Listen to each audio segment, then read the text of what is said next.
बच्चों welcome to safe and. आज हम लोग देखेंगे इफेक्ट ऑफ ड्रग्स एंड इसके अल्कोहल एब्यूज के क्या क्या इफेक्ट आते हैं हमारे बॉडी पे, उसके बारे में हम लोग देखेंगे। ठीक है, तो हम लोग देखते हैं। The immediate adverse effect of drugs and alcohol abuse are manifested in form of recklessness behaviors, vandalisms and violence। Immediately adverse effect जो है ड्रग्स और अल्कोहल अब्यूज का कि मैंने उसको देखा जाता है in the form of reckless behaviours, है ना। Reckless behaviour in the sense कि हुआ कि इररिस्पॉन्सिबल बिहेवियर्स, वैंडलिज्म्स एंड वायलेंस, है ना। कुछ भी बर्बरता करना या फिर वायलेंस, है ना, ये जो होते हैं ये इमीडिएट बिहेवियर्स इसमें आ जाते हैं। इमीडिएट इफेक्ट आता है इसका ड्रग्स एंड अल्कोहल अब्यूज करने के बाद। Excessive dosage of drugs may lead to coma and death due to respiratory failures, heart failure and cerebral hemorrhage। अगर एक्सेस डोज हो जाए ड्रग्स का तो उससे उसके वजह से डेथ भी हो सकता है, जिसके अंदर या तो रेस्पिरेटरी फेल्योर हो जाए या हार्ट अटैक आ जाए या फिर सेरिब्रल हेमोराइज या कि ब्रेन में ब्रेन हेमरेज हो जाए। ठीक है, तो ये तीन तरीके हो से क्या हो सकते हैं, एक्सेसिव डोज के वजह से डेथ भी हो सकता है। A combination of drugs of their intakes along with the alcohol generally result in overdosing and even death, है ना। जब कॉम्बिनेशंस लिया जाता है अल्कोहल के साथ दूसरे ड्रग्स का तो उस समय पे ये क्या होते हैं, फिटल हो जाते हैं। ठीक, जनरली रिजल्ट इन ओवरडोजिंग, और जनरली ये ओवरडोज का शिकार बनते हैं जब अल्कोहल के साथ दूसरे ड्रग्स भी लिए जाते हैं। The most common warning sign of drugs and alcohol abuse among youth includes drop in academic performance, है ना। वार्निंग साइन जो है ड्रग्स एंड अल्कोहल अब्यूज का जो यूथ के अंदर सो क्या क्या है, एकेडमिक्स परफॉर्मेंस में क्या हो जाएंगे, ड्रॉप हो जाएंगे, है ना।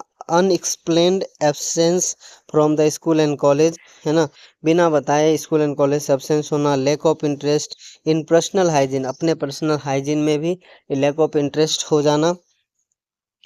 उसके बाद विड्रॉल, आइसोलेशन, है ना, समाज से दूर रहना, आइसोलेशन, अपने आप को अलग करके रखना, डिप्रेशन में या फिर फटीग, थका हुआ, है ना। एग्रेसिव एंड रेवेलियस बिहेवियर्स, यानी कि रेवेलियस बिहेवियर्स कहने का मतलब हुआ कि अच्छा बिहेवियर नहीं शो करना, है ना। Deteriorating relationship with family and friends, है ना, अपने फैमिली एंड फ्रेंड से उसका रिलेशनशिप धीरे धीरे खराब होना, है ना। Loss of interest in hobbies, hobbies में इसका इंटरेस्ट खत्म होना। Change in sleeping eating habit, सोने और खाने की आदत भी बदलना। फ्लक्चुएशंस इन वेट, वेट में जो है वो फ्लक्चुएट्स होगा। एंड एपिटाइट, यानी कि भूख लगने में भी क्या होगा, फ्लक्चुएशंस आने लगेंगे। मतलब कि यहाँ पे बहुत सारे चीज़ ऐसे हैं वो होना, वो क्या है, वो हो सकता है। जैसे कि absence of school and academic performance में तो ड्रॉप आएगा ही, है ना। Absence in school and college, lack of interest in personal hygiene, withdrawal, isolation, depression, fatigue, aggressiveness, rebellious behaviours, है ना। Deteriorating relationship with family and friend, loss of interest in hobby, change in sleeping eating habits, fluctuations and weight, appetite, etc। तो यहाँ पे बहुत सारे चीज़ हो सकते हैं आफ्टर ये ड्रग्स एब्यूज करने के बाद। There may even some far reaching implications of drug alcohols abuse, कुछ और भी ज़्यादा क्या है, इम्प्लीकेशंस हैं जो भी हो सकते हैं। If an abuser is unable to get money to buy drugs alcohol, he or she में टर्न टू स्टीलिंग, वो चोरी करना स्टार्ट कर देंगे। The adverse effects may are just not restricted to persons who are using drugs और alcohol, और इसका adverse effect सिर्फ उसी आदमी पे नहीं होगा जो ड्रग्स और अल्कोहल लेता है ना, बल्कि उसके फैमिली पे भी होगा इस बात का असर।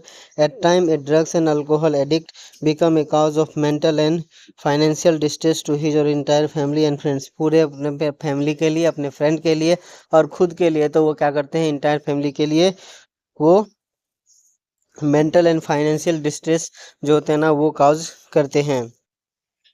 Those who takes drugs intravenously direct inject into the vein using a needle and syringe, जो आईवी से क्या करते हैं, आईवी का यूज करके इंट्रावेनस सिरिंज का यूज करके ड्रग्स लेते हैं, are much more likely to acquire serious infections like AIDS and hepatitis B, उसे हेपेटाइटिस बी और एड्स होने की पॉसिबिलिटी ज़्यादा हो जाती है। The virus which are responsible for the disease are transfer from one person to another by sharing the infected needles and syringes, इसके द्वारा जो वायरस होता है ना, HIV वायरस, वो जो होते हैं वो स्प्रेड होते हैं इसी इन्फेक्टेड पर्सन से दूसरे नॉर्मल पर्सन में by the infected syringe. Both an and hepatitis B infected are chronic infections and ultimately fatal, ये दोनों जो डिजीज है हेपेटाइटिस बी और एड्स, ये क्या है, क्रोनिक डिजीज है ना, लंबे समय तक चलने वाला डिजीज है और अल्टीमेटली डेथ तो होता ही है।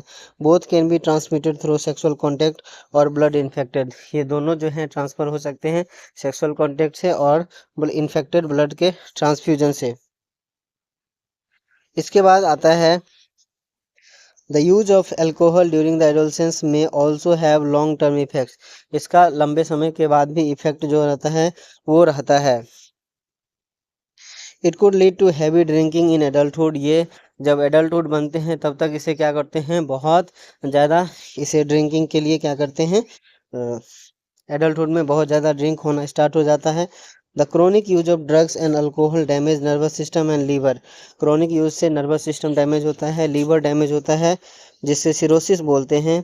The use of drugs and alcohol during pregnancy known as adversely affected foetus, pregnancy के समय अगर ड्रग्स यूज किया जाए तो ये एडवर्सली इफेक्ट करता है किसको, फिटस को, ठीक है।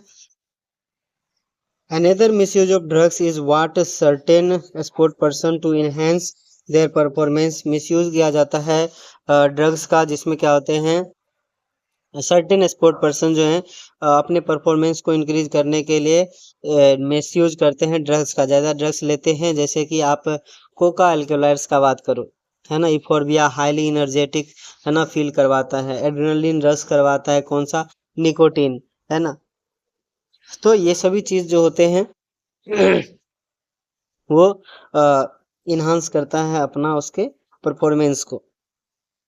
दे misuse narcotics, narcotic analgesics, anabolic steroids, diuretics and certain hormones in sports to increase muscle strength and bulk, है ना, muscle strength and bulk, and to promote aggressiveness and as a result increase athletic performance। तो वो क्या क्या use करते हैं, narcotic analgesic, है ना, क्या क्या यूज करते हैं, narcotic analgesic and anabolic steroids, diuretics and certain hormones, है ना, डायूरेटिक्स एंड सर्टेन हार्मोन्स, तो यूज करते हैं नार्कोटिक एनाल्जेसिक एनाबॉलिक स्टेरॉइड्स, है ना, anabolic narcotic analgesic, anabolic steroids, diuretics and certain hormones in sports to increase the muscle strength and bulk and to promote aggressiveness and as a result increase athletic performance, और उसके वजह से athletic performance में क्या होते हैं, increase होती है।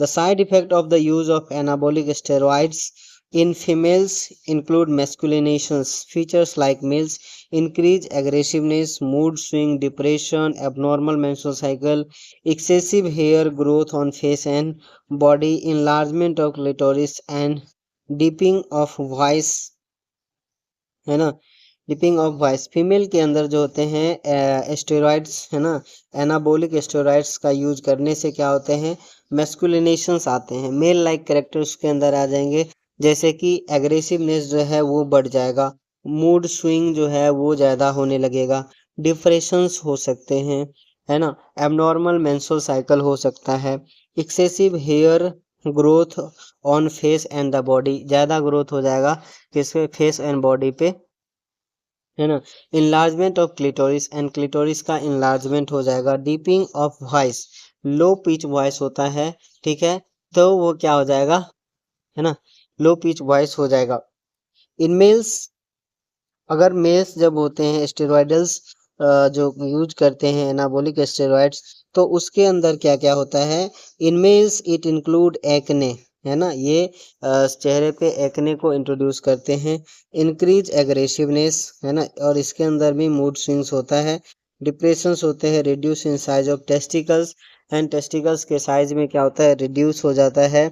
डिक्रीज स्पर्म प्रोडक्शंस, है ना, potential for kidney and liver dysfunction, और इससे किडनी और लीवर के डिस्फंक्शंस होने की पोटेंशियल्स जो होते हैं वो डिक्रीज कर जाती है। डिसफंक्शन अच्छे से काम नहीं करता है। ब्रेस्ट इनलार्जमेंट, है ना, ब्रेस्ट इनलार्जमेंट हो सकता है स्टेरॉयडल यूज करने से, है ना। प्री मैच्योर बाल्डनेस, है ना, समय से पहले ही गंजेपन आना। Enlargement of the prostate gland, और प्रोस्टेट ग्लैंड का इनलार्जमेंट होना। तो ये दोनों के दोनों इफेक्ट क्या होते हैं, मेल में होते हैं, फीमेल में होते हैं, दो अलग अलग इफेक्ट। तो जैसे कि एक्ने जो है ये क्या होगा, सिर्फ और सिर्फ मेल में होंगे, है ना, फीमेल में इसका साइड इफेक्ट नहीं है एक्ने होना। एग्रेसिवनेस दोनों में है, एग्रेसिवनेस क्या है, दोनों में। मूड स्विंग दोनों में है ना। डिप्रेशन दोनों में। Reduce in size of testis, ये क्या है, मेल के अंदर है, फीमेल के अंदर तो टेस्टिकल्स होते ही नहीं है। डिक्रीज इन स्पर्म प्रोडक्शंस, ये भी मेल के अंदर होते हैं। And potential for kidney and liver dysfunctions, ये दोनों के अंदर हो सकते हैं, है ना। ब्रेस्ट इनलार्जमेंट, ये जो होते हैं मेल के अंदर होते हैं। Pre mature baldness and enlargement of prostate gland, ये भी क्या होते हैं, मेल के अंदर होते हैं। तो दोनों में जो कॉमन है वो increase aggressiveness, mood swings, depressions आना है। वहीं पे फीमेल का बात करें तो उसमें क्या होता है, रिप्रोडक्टिव पार्ट्स पे इसका ना ज़्यादा असर है। देखो चाहे फीमेल हो या मेल हो, रिप्रोडक्टिव पार्ट पे असर है। जैसे अब नॉर्मल मेंस्ट्रुअल साइकिल हो गया, excessive hair growth in face and ear, ये तो मतलब कि इनलार्जमेंट क्लाइस, ये भी हो गया। डिपिंग इन वॉइस, है ना, मेस्कुलेशंस उसमें आ जाता है। तो रिप्रोडक्टिव पार्ट पे इसका इफेक्ट ज़्यादा पड़ता है। These effects may be permanent with prolonged use in adolescent male or female. Serve facial and body acne and premature closure of growth center of long bones may result in stunted growth, और premature जो होते हैं these effect may be permanent, ये effect जो होते हैं permanent हो सकते हैं विथ प्रोलॉन्ग्ड यूज। अगर लंबे समय तक यूज किया जा रहा है स्टेरॉइडल तो लंबे ये क्या होंगे, लंबे समय के लिए परमानेंट हो जाएंगे। इन एडोलसेंस ना, मेल एंड फीमेल में तो बात किया कि क्या क्या होंगे, लेकिन एडोलसेंस में मेल और female severe facial and body acne, उसमें क्या होते हैं, फेशियल एंड बॉडी एक्ने जो होते हैं वो स्टार्ट हो जाते हैं। And premature closure of growth centre, है ना, premature closure of growth centre हो जाते हैं। ऑफ लॉन्ग बोन्स में रिजल्ट इन स्टैंडर्ड ग्रोथ, लंबे बोन का प्री मैच्योर जो होते हैं ग्रोथ होना रुक जाता है ना। इलोंगेशन सेंटर जो है वो क्या हो जाते हैं, ग्रोथ सेंटर जो है वो बंद हो जाते हैं, जिससे उसका हाइट कम रह जाता है। तो ये बैड इफेक्ट है हमारे आपके, या फिर जो लोग जो है गलत यूज करते हैं ड्रग्स का, अल्कोहल अब्यूज करते हैं ज़रूरत से ज़्यादा फ्रिक्वेंटली, बहुत ज़्यादा इंक्रीज कर देते हैं, धीरे धीरे वो इसमें धंसते चले जाते हैं। ठीक, तो ये उसके लिए दिक्कत काज करता है। तो यहाँ पे हमारा ह्यूमन हेल्थ एंड डिजीज जो होता है वो खत्म होता है, और इसके आगे हम लोग नेक्स्ट पढ़ेंगे। तब तक के लिए okay bye, thank you so much.